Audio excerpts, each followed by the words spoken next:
Shalom Bapak Ibu Saudara, hari ini tanggal 28 November 2022, satu keluarga yang terdiri dari ayah, ibu, dan anak pertama tewas oleh karena diracun lewat minuman. Nah, pelakunya ternyata adalah anak keduanya. Nah, anak kedua ini karena merasa dibanding-bandingkan oleh ayah dan ibunya dengan anak yang pertama, lalu dia meracun satu keluarganya dan sampai satu keluarganya meninggal semua. Nah, Bapak Ibu Saudara, memang dibanding-bandingkan itu adalah hal yang tidak mengenakkan di hati Bapak Ibu Saudara. Tapi kalau kita melihat ada seorang wanita di Alkitab itu juga kehidupannya dibanding-bandingkan. Tetapi dia punya kehidupan yang berkemenangan dan kita perlu belajar daripadanya. Nah, seorang itu adalah Lea. Selalu ada air mata dalam hidup Lea. Dulu sebelum menikah dikatakan matanya tidak berseri. Adiknya jauh lebih cantik dan menawan dibanding dirinya. Saya percaya orang-orang di sekitarnya pun pasti lebih memuja dan lebih menyukai Rahel adiknya. Pastinya ada perasaan minder dan rendah diri dalam diri Lea.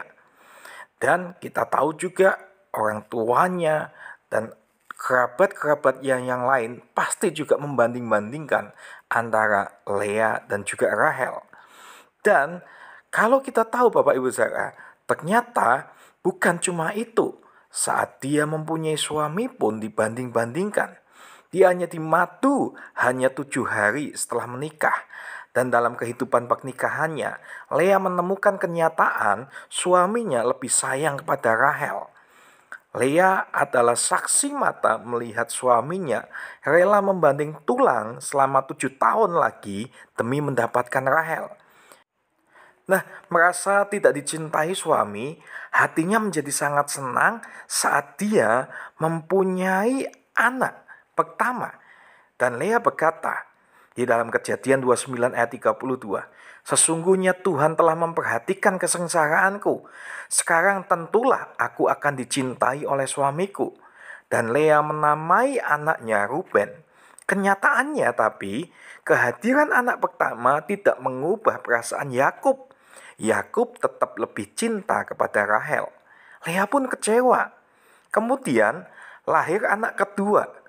Dalam Kejadian 29 ayat 33, Lea berkata seperti ini, "Sesungguhnya Tuhan telah mendengar bahwa aku tidak dicintai, lalu diberikannya pula anak ini kepadaku. Maka ia menamai anak itu Simeon." Tapi kenyataannya air mata kembali menghiasi hari-hari Lea, karena dua anak tidak membuat Yakub lebih cinta kepadanya. Lalu kelahiran anak ketiga.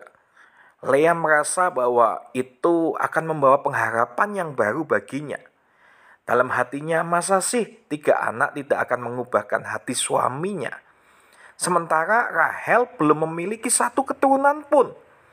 Lalu Lea berkata di dalam Kejadian 29 ayat 34, "Sekali ini suamiku akan lebih erat kepadaku, karena aku telah melahirkan 3 anak laki-laki baginya. Itulah sebabnya ia menamai anak itu Lewi." Tapi ternyata 3 anak tidak mengubahkan hati Yakub kepada Lea. Kemudian pada kelahiran anak laki-laki yang keempat, anak terakhir yang dikandung Lea, Lea berserah kepada Tuhan dan kalimatnya mulai berubah. Lea berkata dalam Kejadian 29 ayat 35, "Sekali ini aku akan bersyukur kepada Tuhan."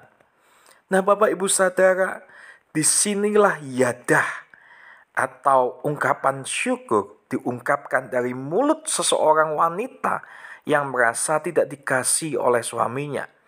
Pada kelahiran anak yang keempat, Lea bersyukur kepada Tuhan dan menamai anak itu Yehuda.